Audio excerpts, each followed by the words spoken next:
Yo soy el señor Ángel Rubén Rodríguez Cintrón Rivera Olivera.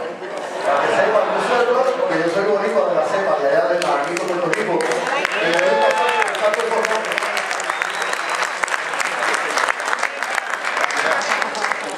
Yeah, my name is Angel Rodríguez Cintrón Rivera Olivera, and I'm your host for tonight, the creator of the Living Legend Tributes. We started these tributes at the Point CDC. How many people are familiar with the Point? The work that we've done there for many years, since 1994. And we started, the first tribute was Little Rey Romero, Jose Bujuman Sr., and on and on and on. I did about 40 of them. But tonight is a special night. Juan, ¿cómo está?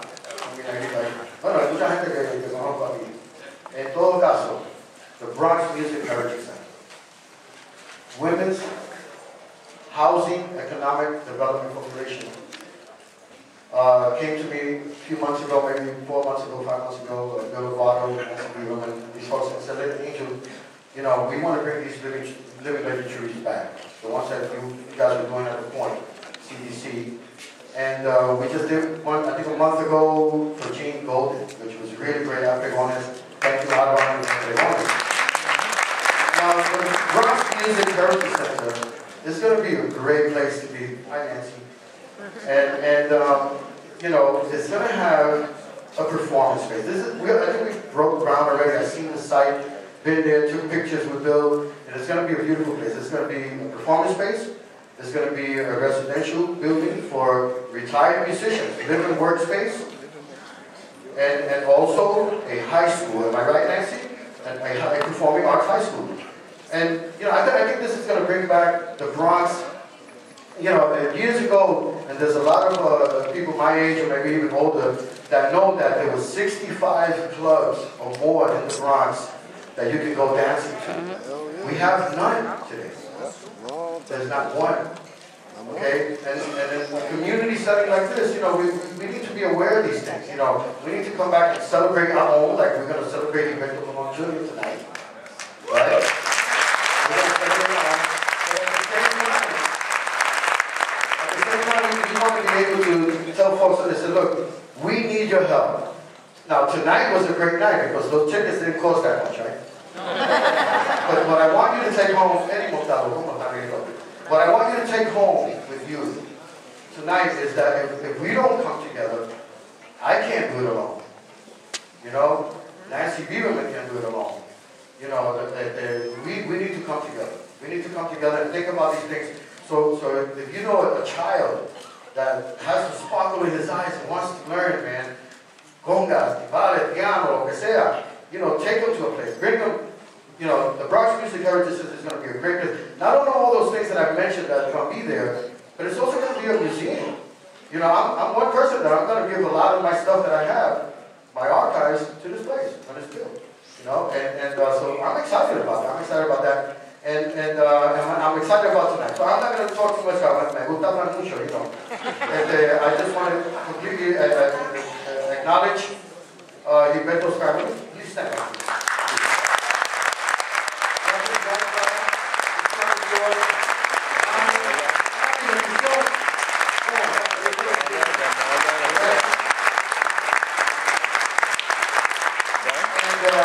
Okay, I think I said enough, right? We want to get the ball rolling, Mr. Johnny Pacheco. I mean, there's so many people here. Boogaloo, man. Boogaloo Blues right there, man. Yo, va. También otro plenero de Puerto Rico nuevo por ahí. Tanta gente que está aquí. Qué linda estas caras, man.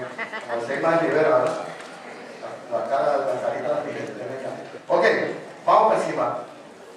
The next person I'm going to bring out is host of the radio show, Ramon Rodriguez. I gotta, yeah, you know, I gotta say names.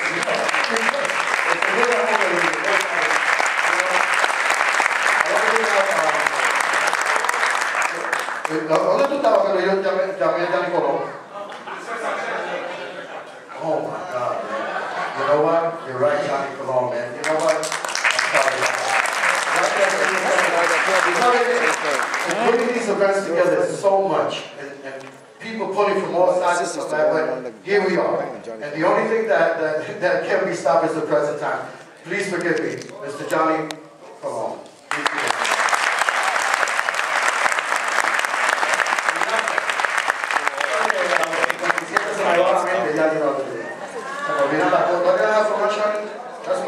Joanne, instead of a drag. Ok, vamos encima, porque sigo hablando y sigo mencionando nombres y no acabo. The next person I want to bring on is a radio personality who's in the forefront, along with a lot of other folks on radio that push this music, that push your local musicians, you know, not like those other stations that I don't want to mention, but you know, WBAI is in the forefront of all our music.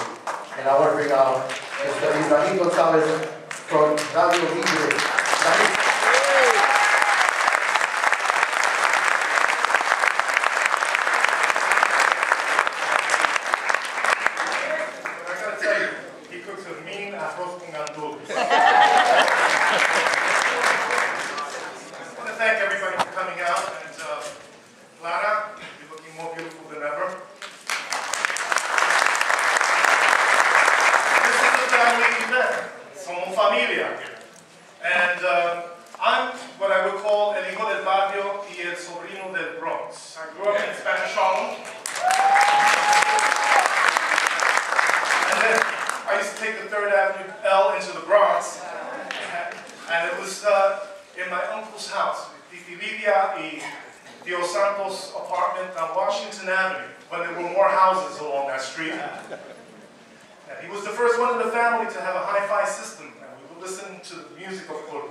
It's this milieu of culture and musicianship that we grew up listening to all of the greats that laid down the foundation, that made it possible for a person like myself to even begin to dream about being on the radio. I would listen to those dark baritone tones of Symphony Sid and the tenor voice of Dick Ricardo Sugar on the FM radio.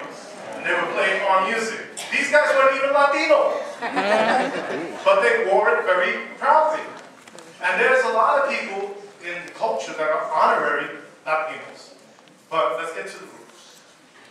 Aquí we're honoring a man, son of the Bronx, un Boricua, a New Yorican through and through. Somebody that through his generosity of character, a good family man, and a solid friend. And I've met some of his friends for the first time, some of the ones that I haven't known. And we all share the same thing. Man's an upstanding human being. He not only makes good music, but he also makes the world a better place for humanity. Gilberto Pulpo Colón Jr., back in the 70s, started with bands the likes of La Diferente, La Sociedad, Fuerza Brutal. And his reputation as a pianist carried him to not only the Cuchifricos, which we all know, was the way that musicians had to struggle in order to make a living. But in those days, a good musician would be gigging 5, 6, 7 days a week. And Pulpo was one of those musicians that wouldn't turn down a gig. No gig too big or too small for him to play. It was through his diligence and his pianistic abilities and the force of his wonderful personality also that one of our great stars, Hector Lavoe, approached him to say, I want you on my gig. In 1975, he met Hector, and it was in 1977 that they recorded Comedia, his first debut album with Hector Lavoe. The rest is history. Pulpo played with Hector, not only that, but was promoted to be musical director and toured Central America, the Caribbean, South America, and the world with Hector Lavoe. Tonight, I want to say that we are honoring a living legend, and we're giving him an award and vida. Ladies and gentlemen, let's put together the strongest, warmest welcome for Pulpo.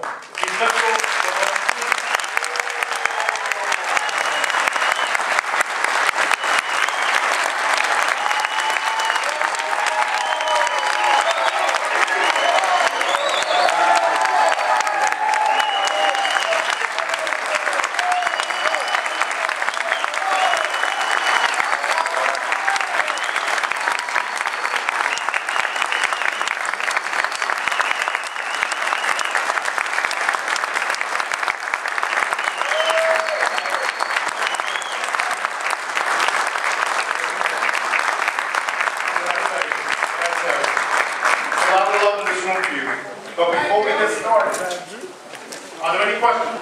No. Before we have a surprise for you, Mr. Angel Morales Rodriguez Chocosito has told me to introduce the surprise, and then I'm going to talk a little bit more about it.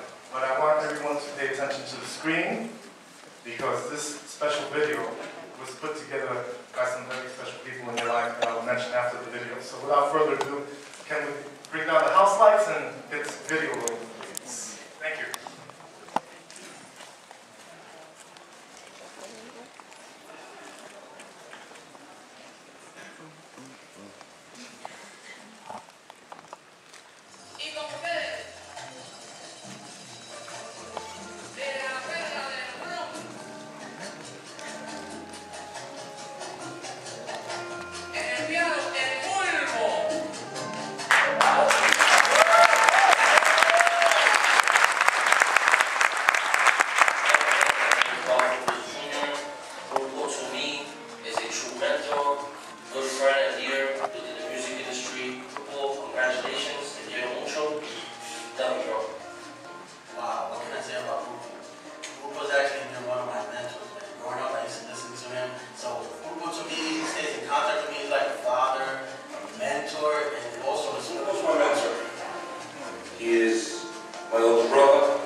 Those are wonderful memories.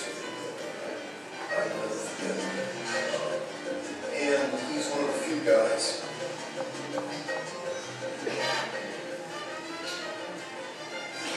Hello, Commissioners. One of you guys that calls me every year. Calls me for your fathers. So he's like my brother from another mother. Yes. But it's all love. Football to me has always been an uncle amongst many things. And coming from a family where my father has been in and out of the picture at times, it was important for having a father figure in my life. Coming from a family that's Puerto Rican and big on the salsa music, salsa dura, and heck lavo, I've always listened to that music growing up. And then actually being able to fit the pieces together with my uncle and seeing videos and pictures has just blown the cap off.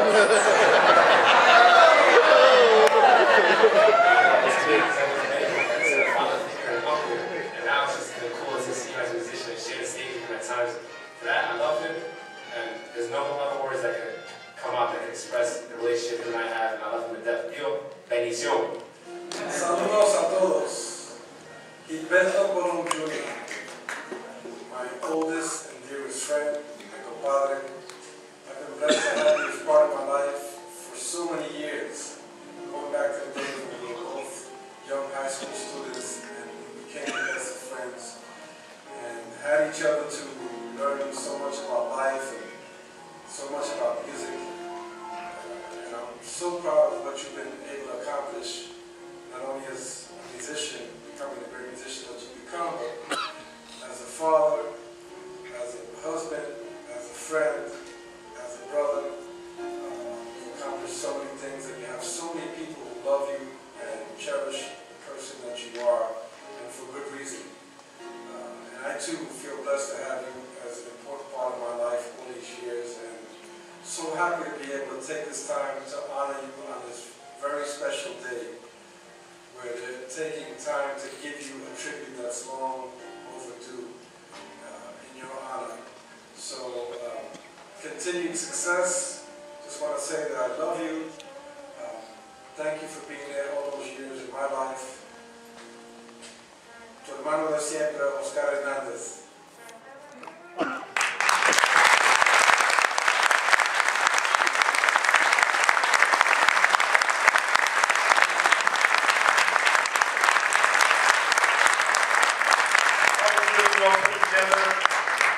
It was a gift from Quito Argenzoni and your nephew Jose Inez Adorno. Let's give them a hand.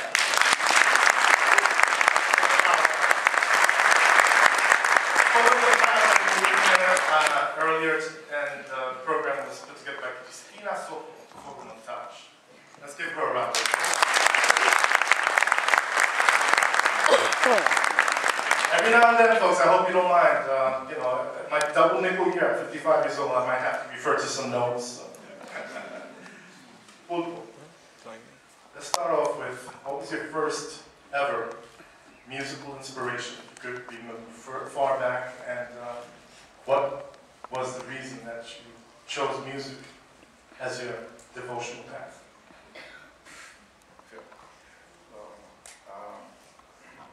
My mother is my inspiration.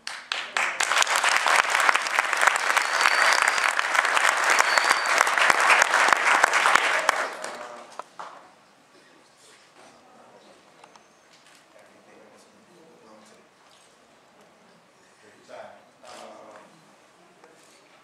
my mother is the person, the most important person in my life, who taught me to respect other men.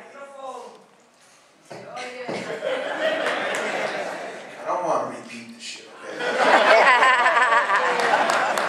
I hope Mr. Towns you forgive me, because you know, I'm trying to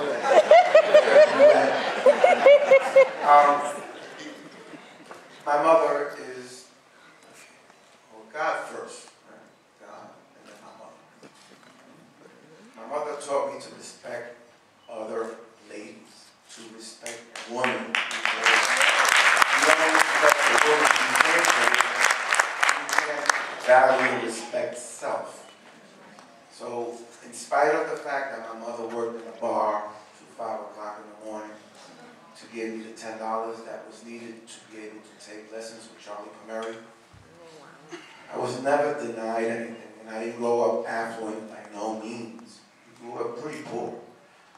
But there's always someone who's worse off than you are. But my mother busted her butt in order to be able to give me anything that I asked for. The only thing she asked in return was that I study, and be the best person that I could be without any supervision. When I say no supervision, I'm not meaning that my mother was negligent to the point that CPS needs to get involved. I'm just saying that it was a different time and place. But today you can't even spank or reprimand a child without having the threat of CPS getting involved. I pretty much grew up under the guidance and parentship of my sister Myrna, my older sister. She pretty much became the surrogate mother. And she loved me. And to this day, I owe a lot of who I am to my sister during my mother's absence because she was at the bar. And today, I'm better off with the fact that my mother worked at the bar. I don't think I was when I was growing up. But I'm better off with it now because she did what she had to do to survive and to teach us those survival skills that are so important in order to deal with life on a daily basis with everything that's thrown your way. So I think in the grand scheme of things, music became my escape. My mother would take me with her to the bar on Fridays and Saturdays. I suspect she wanted me to deviate and take a detour on the same path that the guys in my building and the block were going, which was doing drugs back in the 60s. And she babied me. She treated me like one of the daughters. And I suspect that at that time I had a resentment against her because I wanted to be able to go hang out with the guys in the corner block. And she wielded this steel hand and said that if you did that, you ain't going to do that. And the ain't going to do that was the piano lessons. And I wanted to study, and I wanted to, I don't think at that time I thought I wanted to get out of the neighborhood I was growing up in, because the reality is I liked the insanity. I still do. I like to run and play gangs and beat them up, shoot them up, bang, bang, bang, the whole crap. It's only today that I'm approaching my 58th birthday that I realized that when I got out in 1978, I did it so that my family, my son had already been born. My son was born October 5th, 1974, and he's right in front of me.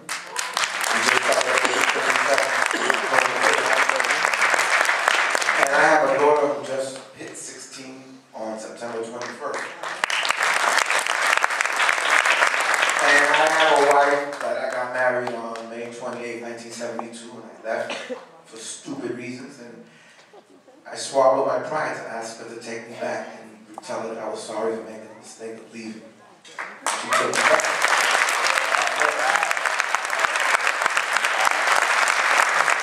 So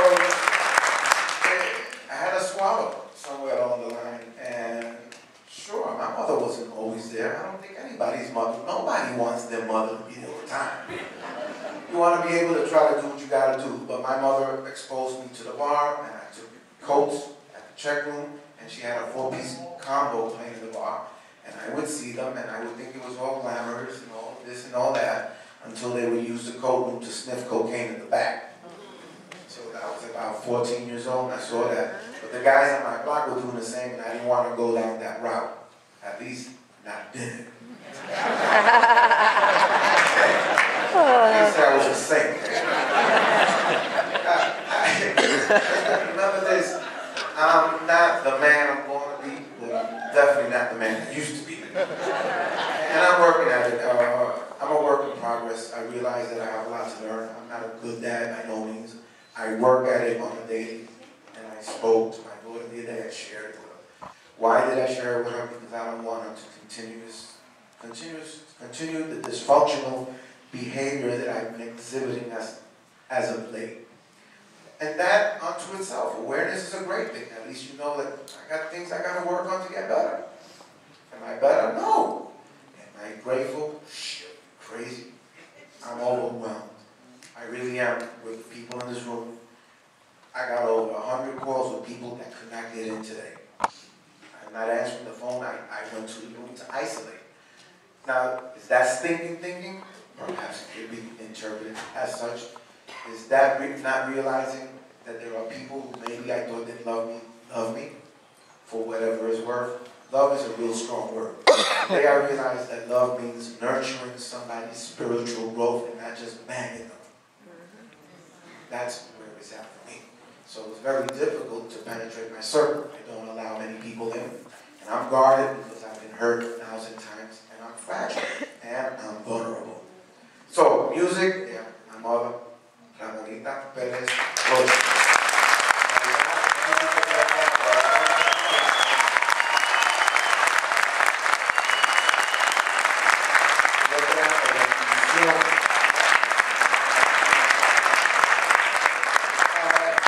I don't want to ramble, I don't want to go on, and I know there's a program. Well, I have a couple of more questions. Yeah, no, I'm not ready.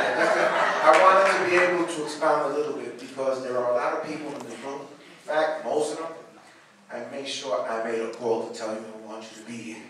I didn't want nobody here to get into a third-party class or email. And I recognize every face here. And I also worked with the Department of Social Services. Last Tuesday, I made 22 years in the agency. Yeah. I think I left IBM to do social work, and I bet you any money, I can't guarantee because I haven't seen them yet. In this audience, I got the director of my office, Mr. Leonard Towns. I have a manager in the likeness of one Dorothy Bernanke, and I have 4 ex-supervisors to include my current supervisor, Mrs. Sherry Jennerlet Toomer. I think she's here with her husband. Yeah. Mr. Stephen Murphy should be here, Mr. Mario Hernandez, Miss Alice Osborne, and that might not say a lot to anybody else, but to me, you better believe it says a lot, because I work real hard at being a good person to everybody, just not my coworkers.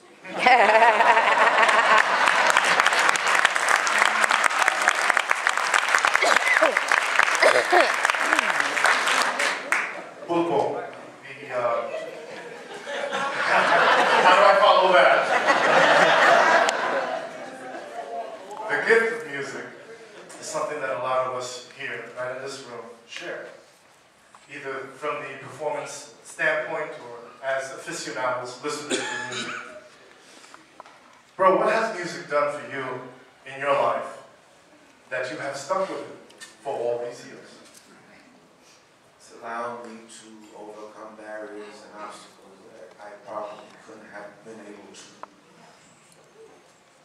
superar. I've been able to overcome if I had not been a musician. I've been privy to play for 5 presidents of the United States. That's right. I played for Queen Elizabeth of London, England. I made a tour with the Machito Orchestra in 1982 for 9.5 weeks. I've been touring with the Big 3 Palladium Orchestra, which, by the way, Tito Rodriguez Jr. is right there. Tito Rodriguez. I love you.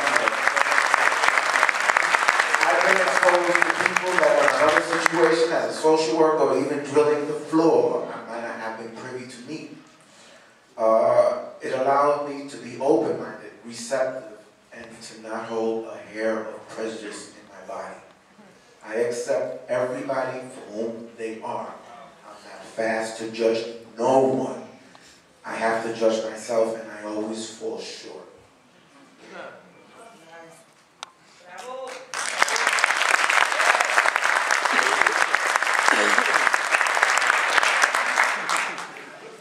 Two-part question. Why the piano? And what about that name, Pulpo? Okay, 2-part question, 2-part answer. You're making shit complicated. In high school, upon entering the 9th grade in 1968, I had 2 people in my life that were very, very special. And by the way, I was floored by that montage, that video. Ito, I love you. There's no words to describe how I feel towards your person. Forget about it. And I love everybody that was involved in that. If I stay here and I start stating names, I'll be here forever. So, suffice it to say, I entered high school and I was with 2 of my best friends in the whole wide world. I had already met a 3rd best friend. That 3rd best friend would be, let's say, older brother of 1. Gary Gariel Quiñones, may he rest in peace. From Guanica, Puerto Rico, a timbadero who's no longer with us, but he's here tonight in spirit. And we played together. And the other guy, some rascal who's a two-time Grammy Award winner with the Spanish Harlem Orchestra, who's my son's godfather, Oscar Antonio Hernandez, who you saw so eloquently speaking such kind and gracious words towards a person. We played trumpet together, orchestra in Theodore Roosevelt High School in the Bronx, which I graduated in 1971, and which in 1969 I met my wife, Clara. And we played trumpet together, and in the auditorium, before the teacher would come up, everybody was restless and talking about crap and throwing chalk and blackboard and that. And my compadre Oscar would only be playing the Steinway piano in the auditorium by ear. He always played beautiful to me how he played. And my compadre Oscar is white, it's not black. Why do I say that? Because a lot of people say white people don't got no soul. That's a crock of shit. Either you got it or you don't go, you don't. Color, race notwithstanding. Nobody knows what one suffers and how they interpret it or how it emanates from oneself. That's how you can gauge who has had some type of hurt in their life. And that man played, and I said, oh, I don't want to play trumpet. It was too much of a physical, for the embouchure. I wasn't game to practice anymore the way others were practicing. And then I got into a fight in the 10th grade and the guy kicked my ass. Yeah, it was a big black guy. That's right, man. He's black like you. Big. And he got the better of me. So I never fight to win because I don't know how to fight. But I will do whatever it takes to show you not to mess with me. Because I don't mess with nobody. You mess with me, you deserve to get the wrath that I'm about to give you. And I will give it to you. Anybody who knows me knows that. I don't like to talk like that, but broke my embouchure, and after he broke my lip, it wasn't enough for it. He put his foot in my lip and broke my whole mouth. I couldn't play trumpet whether I wanted to or not anymore. Done. So the guy made the choice for me. But the biggest influence in my life of playing piano se llama Oscar Antonio Hernandez Blanco. My grandfather. He's now living in California. Then the other guy, my older brother, Mr. Edwin Montalvo. Eddie Montalvo was a conga player. By the way, I have a son in my band, so nepotism for sure. I have two nephews with me in my band, and one of them is Jeremy Montalvo, who's Eddie Montalvo's youngest son. Eddie Montalvo was a guy that my mother embraced much to my chagrin. I didn't like it, because I was the only boy. When Eddie came into the picture, she shared whatever little bit of love she had for me with Eddie. So I had a major resentment against Eddie for many years, which I've had to learn how to overcome and work at keeping it in check. Because we stop talking periodically all the time, and it's not healthy for you. However, I love him, and I do know somebody told me he's in the house. And he knows that mom is here, and Eddie's dad and Eddie's mom, Carmen and Leonardo, became my parents. Unbeknownst to him, because Eddie is an only child. I don't think he would have liked it. And so, those are the three people that are catalysts in my being, formulating, structuralizing the person that you have on stage. But piano, Oscar Hernandez, rhythm and melody, Mr. Eddie Montalvo.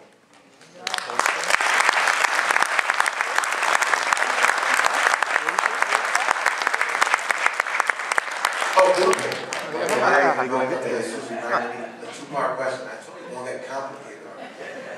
I'm past the double nickel, so I'm in bad shape. I need a teleprompter to remind me of that. Buddha was also a product of two people.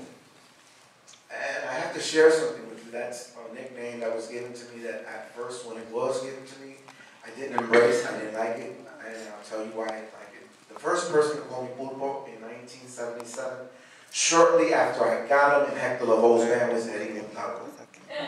But he did it not like a term of endearment, but like to mess with me, because he knew he cared. And he called me Pulpo at the end of a number where he thought that I didn't take a solo that was to his liking. So in other words, he wasn't calling me Pulpo because I was playing good. He meant it in a negative connotation. And I didn't like it. I stopped talking to him for 2 weeks until the trip we went to Venezuela. And we were roommates and I was forced to speak to him. The other person who had a hand on making pulpo stick was el maestro, el cantante de los cantantes, Don Héctor Lavo Pérez, may he rest in peace. Because when Eddie named me pulpo in the corso, then Hector decided to continuously call me pulpo. Now, the resentment comes from the fact that I had joined Hector's band in '75. This was 1977. I only had 2 years in the picture. I hadn't recorded that album, Comedia, yet. And I wanted to sort of make a name for myself. I wanted to be known as Gilberto Colón Jr., el hijo de Gilberto Colón Acevedo. My father, who I've been longing for the longest time to be accepted by him, and it never happened. And he died in December 5th, 2001, and it's never gonna happen. But I let that go too, and so today I believe that his presence is here with me, and he's probably proud of the man that I've become.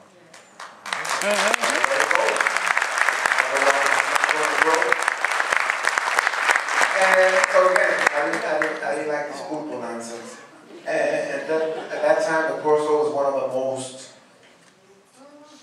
the club to go, the club to be seen in. If you want to dance 1, 2, 3, 4, 5, 6, don't matter what you dance, that program wasn't happening yet. You just dance, you got on the floor, and you those hips. And then, when you did that, people weren't looking to see actors yet. No baila, que baila fuera de clave. The bottom line is, you dance, and you dance how your body told you to dance. There's people who feel the clave, people who feel Ito playing conga, and people who feel the tumbao maximum bass, or better yet, Andy Gonzalez, who I'm told is in the house. Andy, I love you. You know that. Wherever you are, wherever you are. So anyway, people started calling me pulpo, and I didn't like it. And they kept on doing it because they knew I didn't like it, and it's good. Now, people know that more than Gilberto Colón Jr., and I'm okay with it. I don't have a problem. I gotta tell you. I know who I am.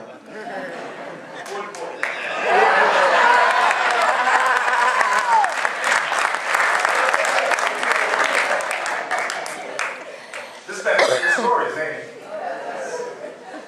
What I'm gonna have to do is have him back on Radio Libre on WBAI to do a full extended live story. Let's hear it.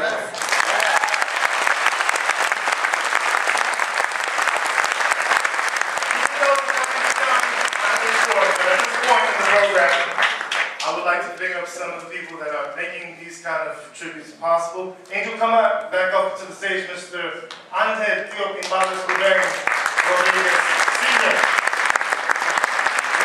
And the people from Let Go, Nancy Peterman and Terry McLean, please come on up to the stage.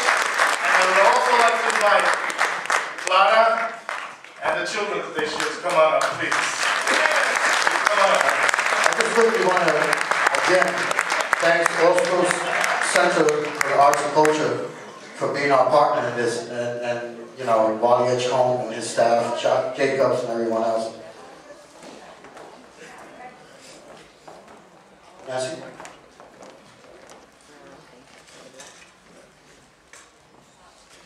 Pulpo. I feel like I'm the only one in the room who doesn't really know you. But I have to say that anybody who derives his inspiration from his mother is a man of my heart.